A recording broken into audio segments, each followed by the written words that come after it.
Yudi Saputra, nomor absen 35. Nama saya Budi Narya, nomor absen 5. Perkenalkan, nama saya Diki Noviansa Wijanto, nomor absen 36. Perkenalkan, nama saya Ahmad Tauhid Fadila, nomor absen 8. Perkenalkan, nama saya Didya Putra, nomor absen 4. Di sini kami akan menjelaskan kepada teman-teman langkah-langkah cara membuat larutan dengan baik dan benar.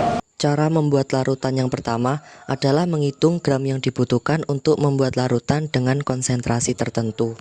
Untuk menghitung berapa gram larutannya dibutuhkan, caranya dengan menggunakan rumus molaritas. M sama dengan massa satuan gram per mr satuan gram per mol dikali 1000 per volume satuan mililiter. Langkah yang kedua adalah mencari normalitas molaritas dari suatu bahan cair. Normalitas merupakan besaran yang bisa menyatakan jumlah pada mol ekuivalen zat larut pada tiap satuan volume larutan. Dengan rumus N sama dengan massa satuan gram per berat ekuivalen dikali 1000 per volume satuan mililiter.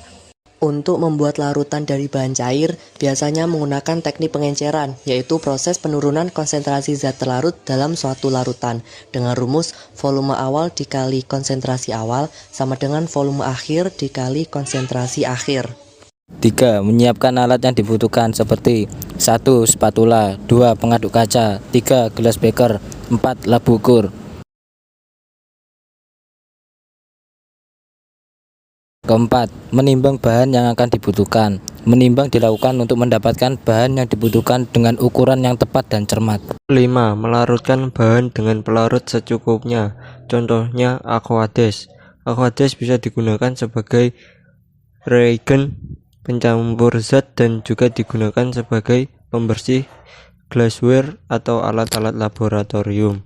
6. Memasukkan larutan ke dalam labu ukur. Setelah kita melarutkan senyawa dengan sempurna menggunakan gelas beker, maka selanjutnya kita perlu memasukkan larutan tersebut ke dalam labu ukur dengan ukuran yang sesuai seperti yang kita gunakan pada perhitungan. 7. Bilas dengan Aquades, beker gelas, dan pengaduk. Kemudian air bilasan dimasukkan ke dalam labu ukur. 8. Tambahkan Aquades sampai tanda batas labu ukur. Penambahan Aquades ke dalam labu ukur dilakukan secara bertahap dan hati-hati. Biasanya air ditambahkan setengah dari volume labu ukurnya dulu. Tujuannya agar volume air yang ditambahkan tidak lewat batas garis yang ada di labu ukur.